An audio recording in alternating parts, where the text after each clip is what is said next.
everyone. Thank you, Peter, for the introduction. It's an honor to be the first speaker. Okay, so yeah, I'm Stephanie, and I'm a copywriter based here in Chiang Mai. I actually grew up in Chicago, not Austin, Texas, but I did move from Austin, and so if any Chi-Town people are in the audience, can get a woot woot? No? Yeah? A little bit? All right. Cool. All right, so make sure that works. Okay, perfect. So I'm just curious, how many people in the audience are copywriters professionally, like do this for a living? Okay, perfect. Awesome. So can I ask you guys how you would define what you do? Like, this guy over here, yeah.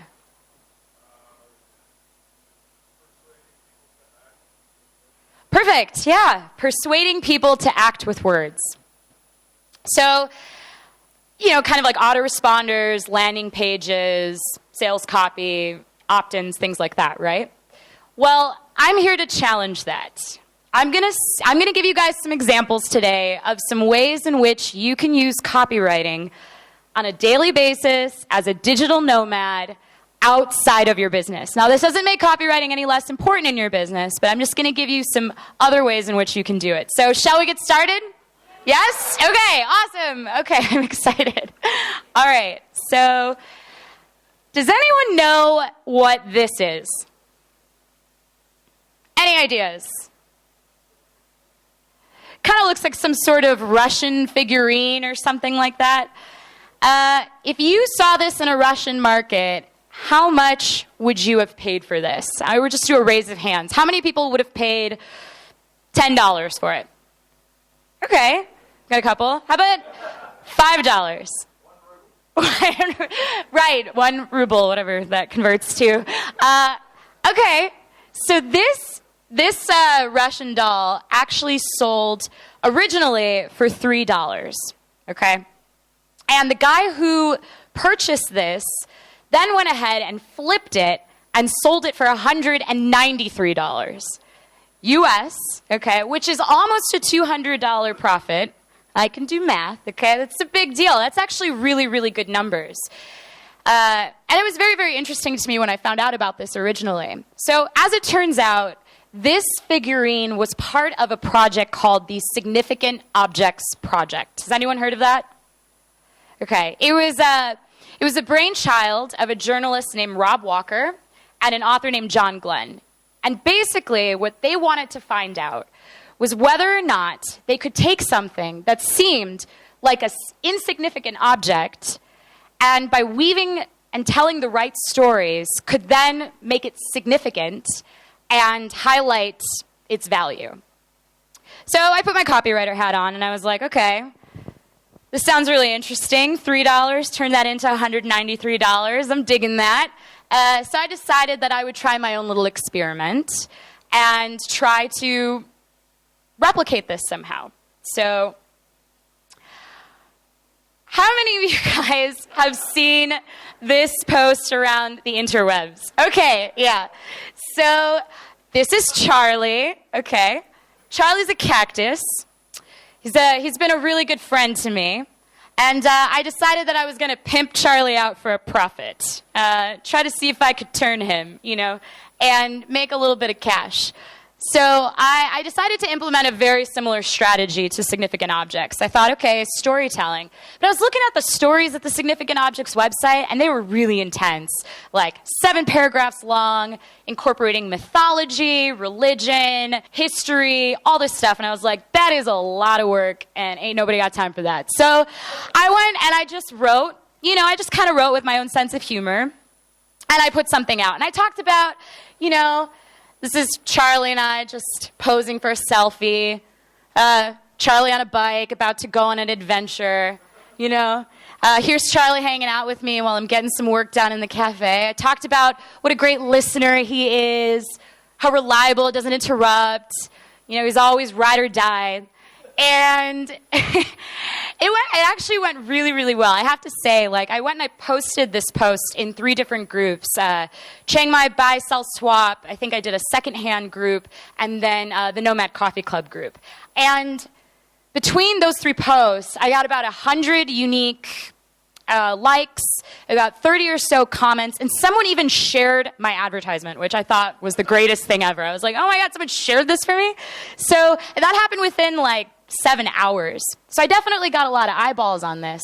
So you'd think, right, that I would have a lot of takers that would want to buy Charlie, right? Wrong. So wrong.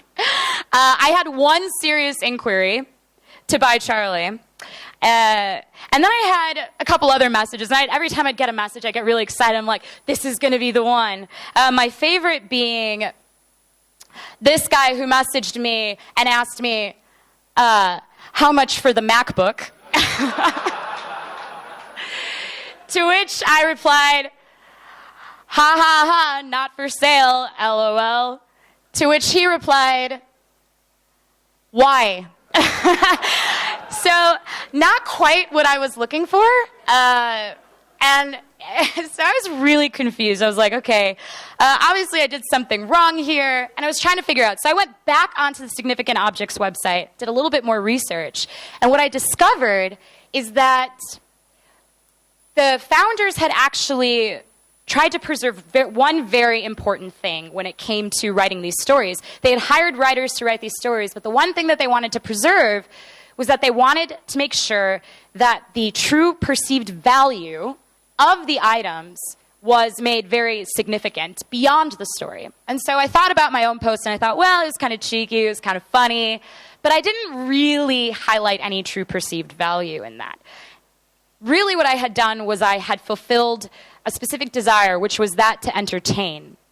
But I hadn't fulfilled the desire to actually purchase the product. And so, what I realized is that, and so this was a great experiment for me, failed experiment. I basically had a week to try to come up with experiments for this talk. And so I actually wish that I could pursue this a little bit further, and I may do that.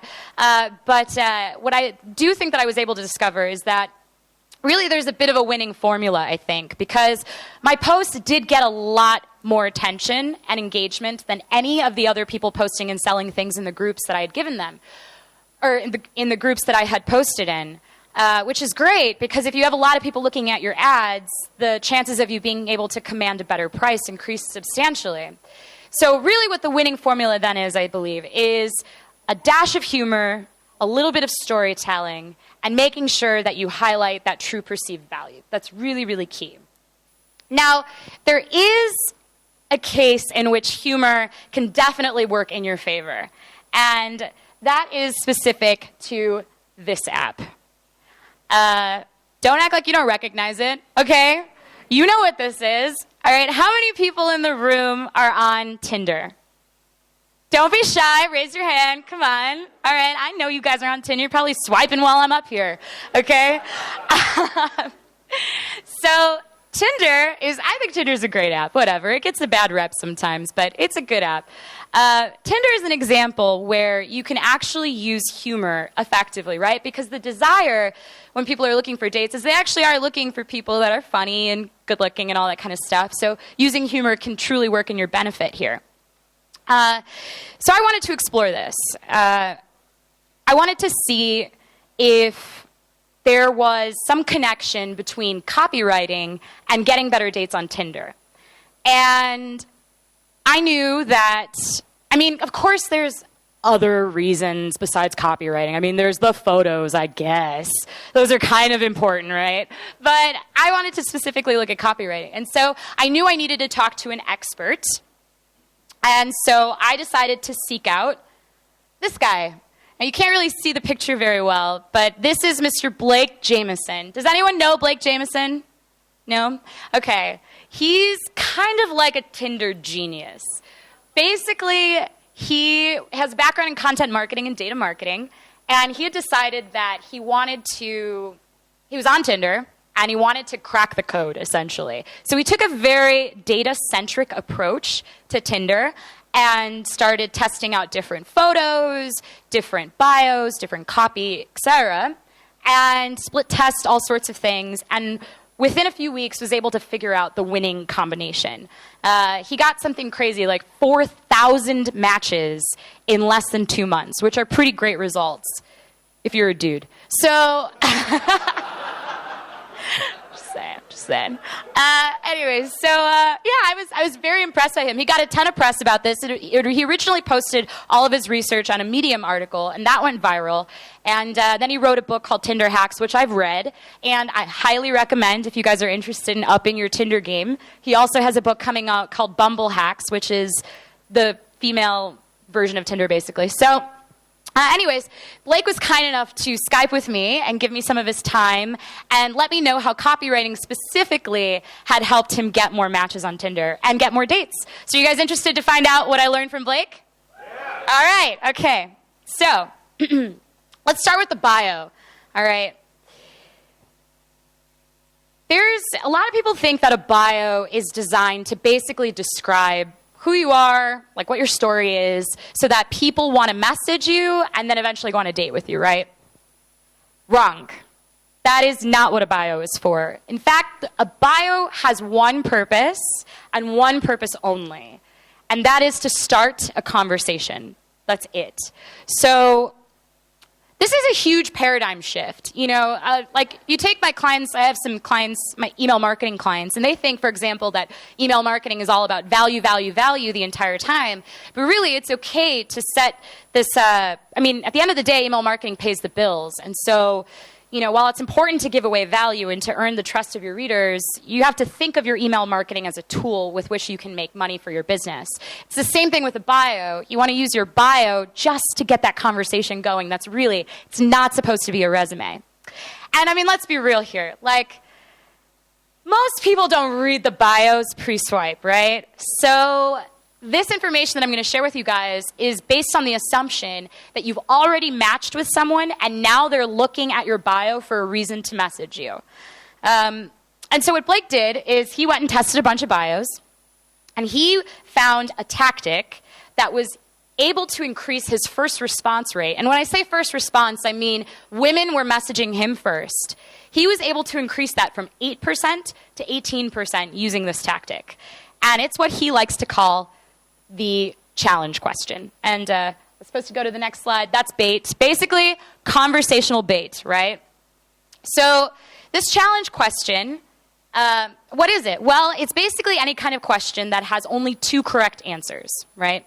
And the reason why this works very effectively is because if you have an open-ended question in your bio, like, people may think too hard about how to answer it, and they're going to try to be too clever or too funny or something like that, and they may just end up deciding that they don't want to message you at all. So this simplifies things for sure. A challenge question simplifies things. But also it's kind of cool because since there's only two answers, really, depending on which answer a person picks, can really showcase a lot about their personality. So it's a fun icebreaker. It's way better than just going, hey, what are you doing? Hi, you know, like the typical kinds of conversations that you find on Tinder. And so what would be an example of a challenge question? Well, for example, would you rather? Would you rathers are awesome challenge questions. Would you rather have explosive diarrhea every time you were in front of your boss or every time you were in front of your significant other's parents? Right? Legitimate question, right? Actually, okay, I know it sounds kind of ridiculous because, let's be real, none of us have bosses in here, so... But I'm sure you guys could come up with your own questions. Either way, that's an example of one. He implemented this technique, and he found that he had a bunch more girls messaging him, especially because they were like, ooh, I wonder what the correct answer is, and what's he looking for? And this was a very highly successful technique for him. Now, for the ladies, I have a tip for the ladies, right? Well, the important thing is like actually a tip for both. You know, with the bios, you want to be positive, you know, to the point, interesting. But ladies in particular, I noticed something when I was doing a little bit of research. You know, try to avoid using the words "I hope." Like women will sometimes say things like, "I hope I find a guy who can fix my plumbing," or "I hope I find a guy." I'm just kidding. Nobody says that. But, you know, I hope this is an example of where copywriting comes into play. I hope has this connotation that you hope you find this guy one day, but you haven't.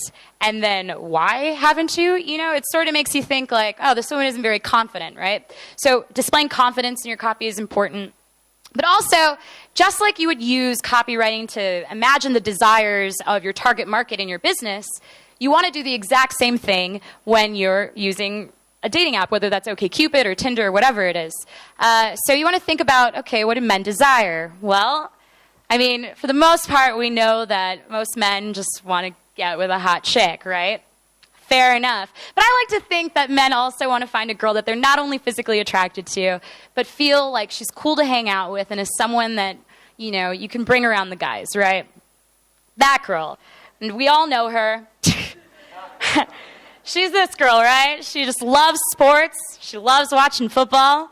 I mean, God, look at how excited she is to just be bringing drinks to the guys while they're watching the game.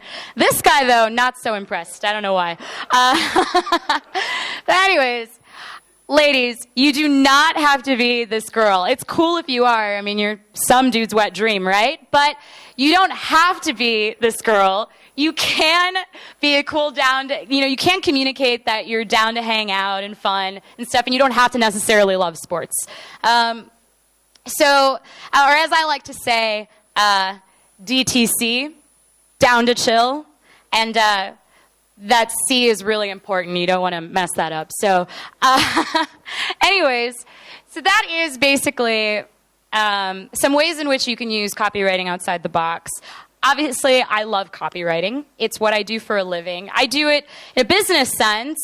Email marketing is my specialty. But if you guys ever want tips on Tinder, unfortunately, I only had 20 minutes for this presentation, but I have learned a lot. So just friend me on Facebook, approach me about it, or you can also come talk to me over at my website, stephaniesimon.me, and message me there. At the end of the day, a lot of people think copywriting is just a business skill. But I would say it's, in fact, a life skill. So, thank you. Whoa, nice, nice. Our first speaker.